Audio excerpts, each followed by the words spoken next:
বাংলাদেশের প্রথম নারী প্রধানমন্ত্রী এবং বিএনপি চেয়ারপারসন খালেদা জিয়ার শেষ যাত্রায় অংশ নিতে এসেছিলেন ভারত ও পাকিস্তান সহ অনেক দেশের শীর্ষ পর্যায়ের প্রতিনিধিরা। বিশ্লেষকরা মনে করেন ভারতের পররাষ্ট্রমন্ত্রী এস জয়শঙ্করের আকস্মিক আগমন এবং পাকিস্তানের জাতীয় পরিষদের স্পিকার সর্দার আয়াজ সাদিকের উপস্থিতি এই দুই চিরপ্রতিদ্বন্দ্বী দেশের উচ্চ পর্যায়ের প্রতিনিধিদের একই মঞ্চে অবস্থান করাটা নিছক সৌজন্য নয়, বরং বাংলাদেশের আসন্ন 2026 সালের নির্বাচনকে কেন্দ্র করে একটি গভীর ভূ রাজনৈতিক বার্তার ইঙ্গিত দেয়। বিশেষ করে অধ্যাপক ইউনূসের 16 মাসের শাসনামলে ভারতের সাথে সম্পর্কটা যতটা তলানিতে পৌঁছেছে, সেখানে ভারতীয় পররাষ্ট্রমন্ত্রী এস জয়শঙ্কর ঢাকায় এসে ভারতের প্রধানমন্ত্রী নরেন্দ্র মোদীর চিঠি তারেক রহমানের হাতে তুলে দেয়াটা একটা বিশেষ বার্তা দেয়। সবশেষ ইনকিলাব মঞ্চের আহ্বায়ক ওসমান হাদির মৃত্যুকে কেন্দ্র করে বাংলাদেশে ভারত বিরোধী প্রচার ব্যাপকভাবে দানা বাঁধে। দিল্লি না ঢাকা, ঢাকা ঢাকা এমন স্লোগানের সাথে আড়ালে আবডালে অনেক রাজনৈতিক দলকেও সুর মেলাতে দেখা গেছে। এস জয়শঙ্কর অবশ্য অন্য কোনো রাজনৈতিক দলের নেতাদের সাথে বৈঠক করেননি, কিন্তু এর মধ্যে বোমা ফাটিয়েছে আন্তর্জাতিক সংবাদ সংস্থা রয়টার্সের একটি খবর। ব্রিটিশ বার্তা সংস্থা রয়টার্সকে দেওয়া সাক্ষাৎকারে জামাত ইসলামের আমির ডক্টর শফিকুর রহমান ভারতীয় কূটনীতিকের সঙ্গে বৈঠক করার কথা জানিয়েছেন। তিনি দাবি করেছেন ভারতের কূটনীতিক তাকে বৈঠকটি গোপন রাখতে বলেছেন, এজন্য এটি গোপন রাখা হয়েছে। এমন খবর প্রকাশিত হওয়ার পর সামাজিক মাধ্যমে আলোচনার ঝড় উঠেছে। এই যে দিল্লি না ঢাকা স্লোগানে দিল্লির বিরোধিতার জিগির বাংলাদেশি রাজনৈতিক দলগুলো তোলে, সেটি আসলে কতটা দৃশ্যমান আর কতটা পর্দার আড়ালের নাটক। এমন নাটকের আড়ালে প্রশ্ন হলো, মিস্টার জয়শঙ্কর কি তার 4 ঘন্টার সফরে কোনো বিশেষ বার্তা দিয়ে গেছেন? বিস্তারিত জানতে চলুন যাওয়া যাক বিশ্লেষণে। 2025 সালের 30 ডিসেম্বর বাংলাদেশের রাজনৈতিক ইতিহাসে কেবল একটি তারিখ হিসেবে নয়, বরং একটি দীর্ঘ এবং বর্ণিল অধ্যায় চূড়ান্ত সমাপ্তি হিসেবে চিহ্নিত হয়ে থাকবে। দীর্ঘ অসুস্থতার পর ঢাকার এভারকেয়ার হাসপাতালে খালেদা জিয়ার মৃত্যু হয়। 31 ডিসেম্বর সংসদ ভবনের দক্ষিণ প্লাজা অনুষ্ঠিত জানাজা ও রাষ্ট্রীয় মর্যাদায় স্বামী সাবেক রাষ্ট্রপতি জিয়াউর রহমানের পাশে দাফন করা হয় বেগম খালেদা জিয়াকে। মানিক মিয়া এভিনিউতে যখন লক্ষ লক্ষ মানুষ সমবেত হয়েছিলেন, তখন মঞ্চের পেছনের সারিতে চলছিল এক অন্যরকম কূটনীতি। বাংলা ট্রিবিউনের খবরে বলা হয়েছে, সাবেক প্রধানমন্ত্রী খালেদা জিয়াকে শেষ শ্রদ্ধা জানাতে জাতীয় সংসদ ভবনে একত্রিত হয়েছিলেন প্রায় 33টি দেশের প্রতিনিধি। এর মধ্যে ভারতের পররাষ্ট্রমন্ত্রী এস জয়শঙ্কর এসেছেন ভারত থেকে। এছাড়া পাকিস্তানের পররাষ্ট্রমন্ত্রী ইসাক দারের আসার কথা থাকলেও এসেছেন পাকিস্তানের জাতীয় পরিষদের স্পিকার সর্দার আয়াজ সাদিক। দক্ষিণ এশিয়ার দুই বৈরী প্রতিবেশীর মধ্যে মুখ দেখাদেখি বন্ধ থাকলেও দুই দেশের উচ্চ পর্যায়ের প্রতিনিধিরা আজ বাংলাদেশের করমর্দন ও কুশল বিনিময় করেছেন। এ সময় ভারতের পররাষ্ট্রমন্ত্রী এবং পাকিস্তানের স্পিকারের মধ্যে কি কথা হয়েছে তা নিয়ে কৌতূহল সৃষ্টি হয়। বুধবার পাকিস্তানের জাতীয় সংসদের এক্স হ্যান্ডেলে করা এক পোস্টে বিষয়টি খোলাসা করা হয়েছে। পোস্টে বলা হয়, পাকিস্তানের স্পিকার আয়াজ সাদিককে দেখে এগিয়ে গিয়ে করমর্দন করেন ভারতের পররাষ্ট্রমন্ত্রী জয়শঙ্কর। এ সময় নিজ পরিচয় দিয়ে আয়াজ সাদিককে বলেন, আমি আপনাকে চিনতে পেরেছি। পাকিস্তানের জাতীয় সংসদের সেই পোস্টে আরো বলা হয়, 2025 সালের মে মাসে পাকিস্তান ভারত সংঘর্ষের পর এই আলাপচারিতায় ভারতের পক্ষ থেকে প্রথম উল্লেখযোগ্য উচ্চ স্তরের যোগাযোগের সূচনা। কূটনৈতিক সূত্রগুলো বলছে, ভারতের পররাষ্ট্রমন্ত্রী ডক্টর এস জয়শঙ্করের ঢাকা সফর ছিল অনেকটা ঝটিকা অভিযানের মতো। মাত্র 4 ঘন্টার সফরে তিনি কেবল শোক প্রকাশ করতেই আসেননি, বরং তিনি বহন করে এনেছিলেন প্রধানমন্ত্রী নরেন্দ্র মোদীর একটি ব্যক্তিগত চিঠি, যা তিনি সরাসরি তুলে দেন বিএনপির ভারপ্রাপ্ত চেয়ারম্যান তারেক রহমানের হাতে। এটি ছিল গত 18 বছরের মধ্যে কোনো ভারতীয় মন্ত্রীর সাথে তারেক রহমানের প্রথম আনুষ্ঠানিক সাক্ষাৎ। নরেন্দ্র মোদীর চিঠিতে বিএনপির ভারপ্রাপ্ত চেয়ারম্যানকে প্রিয় তারেক রহমান সাহেব সম্বোধন করে লিখেছেন, আপনার মা বাংলাদেশের সাবেক প্রধানমন্ত্রী ও বাংলাদেশ জাতীয়তাবাদী দলের চেয়ারপারসন মহামান্য বেগম খালেদা জিয়ার প্রাণের খবরে আমি গভীরভাবে শোকাহত। এই গভীর ব্যক্তিগত শোকের সময় আমার আন্তরিক সমবেদনা গ্রহণ করুন। তার আত্মা চিরশান্তিতে বিশ্রাম নিক এই কামনা করি। চিঠিতে নরেন্দ্র মোদী খালেদা জিয়াকে বেগম সাহেবা বলে সম্বোধন করেন। 2015 সালের জুনে ঢাকায় বেগম সাহেবার সঙ্গে সাক্ষাৎ ও আলোচনার কথা স্মরণ করে মোদি বলেন, খালেদা জিয়া ছিলেন দৃঢ় প্রত্যয়ী ও অটল বিশ্বাসের এক বিরল নেতৃত্ব। বাংলাদেশের প্রথম নারী প্রধানমন্ত্রী হওয়ার গৌরব অর্জন করেছিলেন। বাংলাদেশের উন্নয়নে যেমন তিনি গুরুত্বপূর্ণ অবদান রেখেছেন, তেমনি ভারত বাংলাদেশ সম্পর্ক জোরদার করতেও তার ভূমিকা ছিল উল্লেখযোগ্য। ভারতের প্রধানমন্ত্রী নরেন্দ্র মোদী জানিয়েছেন, নতুন সূচনার প্রত্যাশা। লিখেছেন, খালেদা জিয়ার প্রস্থান অপূরণীয় শূন্যতা সৃষ্টি করলেও তার দৃষ্টিভঙ্গি ও উত্তরাধিকার টিকে থাকবে। বিশেষজ্ঞরা মনে করেন, জয়শঙ্করের এই সফর বাংলাদেশ ও ভারতের মধ্যকার সম্পর্কের ক্ষেত্রে অনেক কিছুর ইঙ্গিত দেয়। ভারতের পররাষ্ট্রনীতির একটি দিক হলো নেইবারহুড ফার্স্ট বা প্রতিবেশী প্রথম নীতি, কিন্তু 2015 সাল থেকে বাংলাদেশের সাথে যে সম্পর্কের স্বর্ণযুগের দাবি ভারত করে আসছিল, তা 2025 সালের শেষ দিকে এসে এক গভীর খাদের কিনারায় দাঁড়িয়েছে। খালেদা জিয়ার মৃত্যু সেই সংকটে এক নতুন মাত্রা যোগ করেছে বলে মনে করেন বিশ্লেষকরা। শেখ হাসিনাকে দিল্লিতে আশ্রয় দেওয়া এবং বাংলাদেশের সংখ্যালঘু নির্যাতনের অভিযোগে ভারতের সোচ্চার অবস্থান ঢাকার নতুন প্রশ্নের সাথে দিল্লির দূরত্ব বাড়িয়ে দিয়েছে। বিশেষ করে বেগম জিয়ার মৃত্যুর আগে শরীফ ওসমান হাদির হত্যাকাণ্ড বাংলাদেশকে এক ভয়াবহ সহিংসতার দিকে ঠেলে দিয়েছিল। ইনকলাব মঞ্চের এই মুখপাত্রের মৃত্যুতে যে ভারত বিরোধী বিক্ষোভ হয়েছে, তাতে প্রথম আলো এবং ডেইলি স্টার অফিস আক্রান্ত হয়েছে। এই অগ্নিগর্ভ পরিস্থিতিতে খালেদা জিয়ার মৃত্যু এবং জানাজায় বিদেশি নেতাদের আগমন যেন এক প্রকার সেফটি ভালভ হিসেবে কাজ করেছে। কিন্তু একটা উল্লেখযোগ্য ব্যাপার হলো, এস জয়শঙ্কর বাংলাদেশে আসলেও বাংলাদেশের অন্তর্বর্তী সরকার প্রধান অধ্যাপক ইউনূসের সাথে কোনো বৈঠক করেননি। প্রশ্ন হলো, জয়শঙ্কর কেন সৌজন্য সাক্ষাৎ করেননি? অথচ খালেদা জিয়ার শেষকৃত্যে যোগ দেয়া পাকিস্তানের স্পিকার সরদার আয়াজ সাদিক এবং নেপালের পররাষ্ট্রমন্ত্রী বালানন্দ শর্মা অধ্যাপক ইউনূসের সাথে সৌজন্য সাক্ষাৎ এবং দ্বিপাক্ষিক বৈঠক করেছেন। কূটনৈতিক সূত্রগুলো বলছে, সাম্প্রতিক সময়ে দুই দেশের সম্পর্ক এমন একটা পর্যায়ে গেছে যার কারণে ভারত কোনো আনুষ্ঠানিক বৈঠক করতে চায়নি। যদিও খালেদা জিয়ার জানাজার আগে সংসদ ভবনে বাংলাদেশের অন্তর্বর্তী সরকারের 3 উপদেষ্টার সাথে জয়শঙ্করের অনানুষ্ঠানিক সাক্ষাৎ হয়েছে। আইন উপদেষ্টা আসিফ নজরুল, পররাষ্ট্র উপদেষ্টা তৌহিদ হোসেন এবং জাতীয় নিরাপত্তা উপদেষ্টা খলিলুর রহমানের সাথে আলাপ হয় ভারতীয় পররাষ্ট্রমন্ত্রীর। কূটনৈতিক সূত্রগুলো বলছে, একেবারে অনানুষ্ঠানিক আলাপ হলেও 3 উপদেষ্টাকে যে বার্তা দিয়ে গেছেন, সেটি ভারতের আগের অবস্থানকে তুলে ধরে। ভারত সরকার অনেকদিন ধরে বলে আসছে, তারা বাংলাদেশে অবাধ, সুষ্ঠু, নিরপেক্ষ, অন্তর্ভুক্তিমূলক নির্বাচন চায়। জাতীয় নিরাপত্তা উপদেষ্টা খলিলুর রহমানকে আবারও আঞ্চলিক নিরাপত্তার বিষয়টি স্মরণ করিয়ে দিয়ে গেছেন এস জয়শঙ্কর। দর্শক, গত কিছুদিন ধরে বিশেষ করে ইনকলাব মঞ্চের আহ্বায়ক ওসমান হাদির মৃত্যুকে কেন্দ্র করে বাংলাদেশে ভারত বিরোধী প্রচারণা বেশ বেগ পায়। ওসমান হাদির হত্যার বিচারের দাবিতে শাহবাগে গড়ে ওঠা আন্দোলনে নিয়মিত ভারত বিরোধী স্লোগান দেয়া হয়। এমন পরিস্থিতিতে আশঙ্কা ছিল, জয়শঙ্করের মতো ভারতের এমন সিনিয়র নেতার বাংলাদেশ সফরের পরিস্থিতি কি দাঁড়ায়। 4 ঘন্টার সফর শেষে জয়শঙ্কর ফিরে গেলেও ভারত বিরোধী একটি স্লোগানও শোনা যায়নি। তবে এরই মধ্যে জানা গেল, শুধু বিএনপি নয়, জামাত ইসলামী, যারা বাংলাদেশে ভারত বিরোধী দল বলে কথিত আছে, তাদেরও ভারতের কূটনৈতিক পর্যায়ে গোপন বৈঠক হয়। ব্রিটিশ বার্তা সংস্থা রয়টার্স এমন একটি খবর সামনে এনেছে। 31শে ডিসেম্বর রয়টার্সে প্রকাশিত হয় জামাত ইসলামের আমির ডক্টর শফিকুর রহমানের সাক্ষাৎকার। সে খবরে বলা হয়, ডক্টর শফিকুর রহমান ভারতীয় কূটনীতিকের সঙ্গে বৈঠক করার কথা জানিয়েছেন।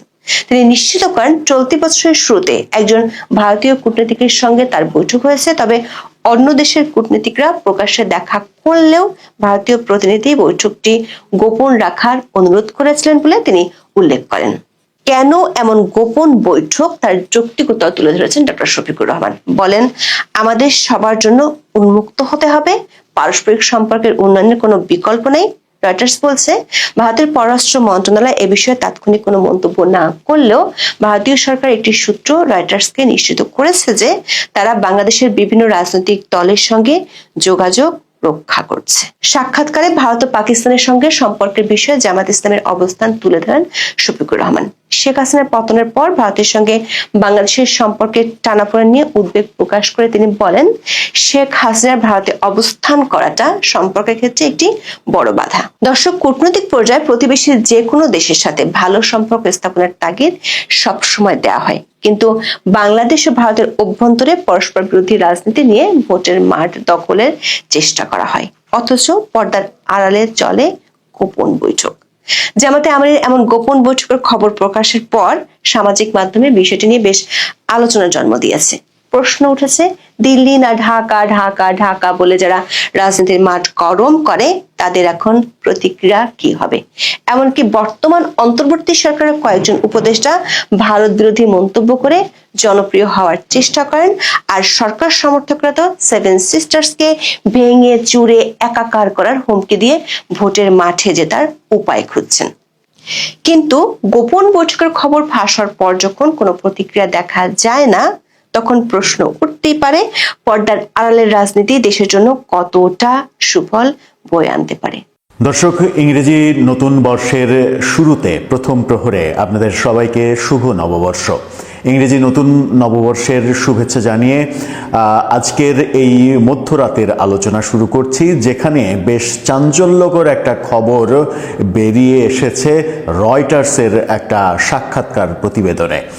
রয়টার্স বার্তা সংস্থা, তারা বাংলাদেশের অন্যতম একটি উল্লেখযোগ্য দল জামাত ইসলামীর আমির ডাক্তার শফিকুর রহমান তার সাক্ষাৎকার প্রকাশ করেছে আজকে রাতে, এবং সেই সাক্ষাৎকারে একটি অংশ বেশ চাঞ্চল্যকর। সেই অংশে রয়টার্স দাবি করছে ভারতীয় এক কূটনীতিকের সঙ্গে জামাতের গোপন বৈঠক হয়েছে। জামাতের আমির গোপন এই বৈঠক করেছেন এবছরে, কিন্তু সেই গোপন বৈঠকের খবরটা গোপনই থেকেছে কেন? হঠাৎ করে একেবারে বছরের শেষ দিনটাতে এসে রয়টার্স এই খবরটা প্রকাশ করে দিল কেন? এই প্রশ্নে জামাতের আমির ডাক্তার শফিকুর রহমান কি বলছেন? ভারতের সঙ্গে কেন গোপন বৈঠক করতে হবে? বাংলাদেশে যখন ভারত বিরোধী আন্দোলন, ভারত বিরোধী কথাবার্তা তুঙ্গে এবং জামাতের অবস্থানও ভারত বিরোধী অবস্থান, সেই সময় ভারতীয় কূটনীতিকের সঙ্গে জামাতের গোপন বৈঠক কেনই বা হবে? এই প্রশ্নগুলো সামনে এসেছে।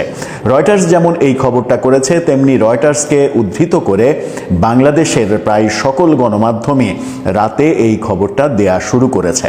চলুন একটু জেনে দেখি নতুন বছরের প্রথম প্রহরে এই চাঞ্চল্যকর খবরটার ভেতরে আদতে কি আছে। থাকবেন দর্শক। বলছিলাম, নতুন বছরের শুরুতেই চমক জাগানো একটা খবর, ভারতীয় কূটনীতিকের সঙ্গে জামাতের গোপন বৈঠক। এবং এই বৈঠকটা দু একদিনে হয়নি, বৈঠকটা অনেক দিন আগে হয়েছে। যেটা এতদিন গোপন ছিল, রয়টার্স আজকে সেটা ফাঁস করে দিয়েছে। আর রয়টার্সের সঙ্গে সাক্ষাৎকার দিয়েছেন জামাতের আমির ডাক্তার শফিকুর রহমান। সেখানে তিনি আগামী নির্বাচন পরবর্তী সময় সম্মিলিতভাবে কোয়ালিশন সরকার গঠন, অর্থাৎ জাতীয় সরকার গঠন, সম্মিলিত একটা সরকার গঠনের প্রস্তুতি তারা নিচ্ছেন, এমনটা জানিয়েছেন। রয়টার্সের শিরোনামটা আপনারা দেখে নিতে পারেন। সেখানে তারা বলছে, Bangladesh Islamist party open to unity government after February vote. এই খবর যখন তারা দিচ্ছে, তখন তাদেরকে উদ্ধৃত করে বাংলাদেশের গণমাধ্যমগুলো বলছে সেই চাঞ্চল্যকর খবর যেটা রয়টার্সেও এসেছে। সেই চাঞ্চল্যকর খবরটা হচ্ছে ভারতীয় কূটনীতিবিদের সঙ্গে জামাতের গোপন বৈঠক। এই ব্যাপারে চ্যানেল 24 কি বলছে একটু তাদের শিরোনামটা দেখে নিতে পারেন। সেখানে বলা হচ্ছে, ভারতীয় কূটনীতিকের সঙ্গে জামাত আমিরের গোপন বৈঠকের বিষয় প্রকাশ করলো রয়টার্স। কি প্রকাশ করলো আমরা একটু রয়টার্সের ভেতরে ঢুকে বোঝার চেষ্টা করি। আগামী নির্বাচনে ঐক্যের সরকার গঠনের পরিকল্পনার কথা জামাত আমির জানিয়েছেন, যেটা প্রথমেই বললাম। আজকে গত রাতে যে রয়টার্স সাক্ষাৎকার প্রকাশ করেছে, সেখানে এই তথ্যগুলো এসেছে। সাক্ষাৎকারে জামাতের আমির জানিয়েছেন, তারা আগামী নির্বাচনে ঐক্য সরকার গঠনের চিন্তা ভাবনা করছেন, পরিকল্পনা করেছেন। এছাড়া এক ভারতীয় কূটনীতিকের সঙ্গে বৈঠক হওয়ার তথ্যও জানান তিনি। জামাত আমির দাবি করেছেন, ভারতীয় ওই কূটনীতিবিদের সঙ্গে বৈঠকের ব্যাপারটা গোপন রাখার কথা, গোপন রাখার শর্ত দেয়া হয়েছিল, গোপন রাখতে বলেছিলেন। এজন্য তিনি গোপন রেখেছেন, জামাতও গোপন রেখেছে। রয়টার্সের প্রতিবেদন বলছে, বাংলাদেশে আগামী নির্বাচনের পর যেসব দল সরকার গঠন করতে পারে তাদের সঙ্গে ভারত তাদের যোগাযোগের পরিধি বাড়িয়েছে। এমন সময় জামাত আমির নিশ্চিত করেছেন এবছরের শুরুতে, এবছরের মানে গত বছরের 2025-এর শুরুতে এই বৈঠকটা হয়েছিল। ভারতীয় এক কূটনীতিকের সঙ্গে তার বৈঠক হয়েছিল। যদিও অন্যান্য দেশের কূটনীতিকরা তাদের সঙ্গে প্রকাশ্যে দেখা সাক্ষাৎ করেছেন, মিটিং করেছেন, কিন্তু ভারতীয় কর্মকর্তা জামাত আমিরের সঙ্গে হওয়া বৈঠকের বিষয়টি গোপন রেখেছেন নিজে এবং জামাতকেও গোপন রাখতে বলেছেন। ভারতীয় কূটনীতিকের সঙ্গে বৈঠকের ব্যাপারে ডাক্তার শফিকুর রহমান বলেছেন, আমাদের সবাইকে অবশ্যই একে অপরের সঙ্গে খোলামেলা হতে হবে। আমাদের সম্পর্ক ভালো করা ছাড়া আর কোনো বিকল্প নেই। অর্থাৎ এতদিনে এসে জামাতের আমির 2025-এর একেবারে শেষ দিনে এসে বললেন যে ভারতের সঙ্গে সম্পর্ক ভালো করা ছাড়া কোনো উপায় নেই। ভারতীয় পররাষ্ট্র মন্ত্রণালয়ের সঙ্গে রয়টার্স যখন যোগাযোগ করে, তবে জামাতের আমিরের সঙ্গে কূটনীতিকের যে বৈঠক, সেই বৈঠকের বিষয়টি তারা সরাসরি নিশ্চিত করতে চায়নি, আবার অস্বীকারও করেনি।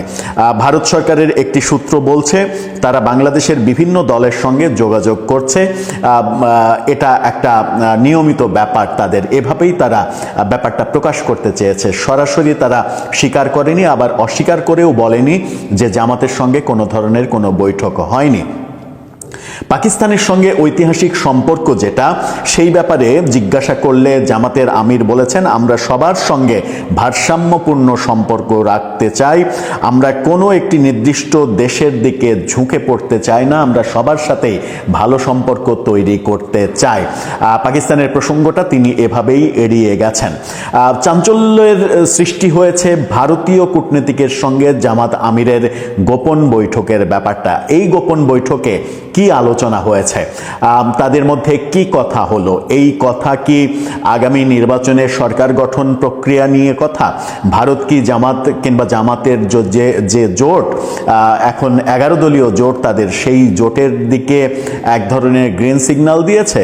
ভারত কি চাইছে জামাতের নেতৃত্বাধীন এই জোট সরকারে আসুক এবং তারা সম্মিলিত ঐক্যের একটা সরকার গঠন করুক এবং সেভাবেই চলুক?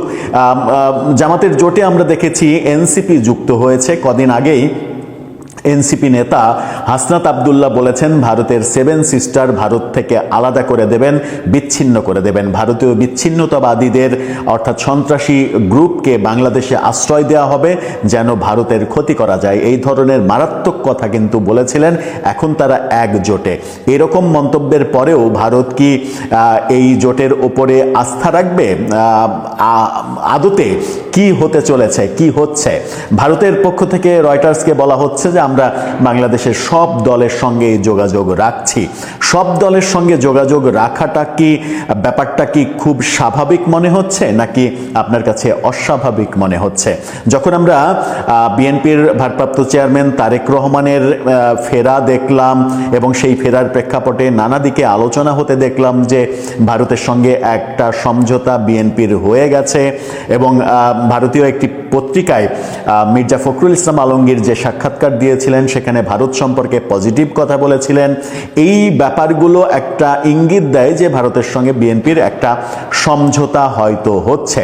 আবার গতকালকে বেগম খালেদা জিয়ার জানাজায় ভারতের পররাষ্ট্রমন্ত্রী এস জয়শঙ্কর যখন এলেন এবং ভারতের প্রধানমন্ত্রী নরেন্দ্র মোদীর চিঠি হস্তান্তর করলেন তারেক রহমানের সঙ্গে সাক্ষাতে, সেই ব্যাপারগুলোও কিন্তু একটা ইঙ্গিত দেয়। এই ইঙ্গিতটা যখন দিচ্ছিল ঠিক তখনই রয়টার্স বোমাটা ফাটালো যে ভারতীয় কর্তৃপক্ষ জামাতের সঙ্গে এবছরের না 2025-এর শুরুতে একটা বৈঠক করেছে, যে বৈঠকটা তারা গোপন রেখেছিল পুরো একটা বছর। কি ছিল সেখানে, কি আলোচনা হয়েছিল? দর্শক, আপনি কি কল্পনা করতে পারেন কিংবা অনুমান করতে পারেন কি আলোচনার বিষয়বস্তু ছিল তাদের বৈঠকে? আপনার মতামত জানিয়ে লিখতে পারেন আমাদের কমেন্ট বক্সে।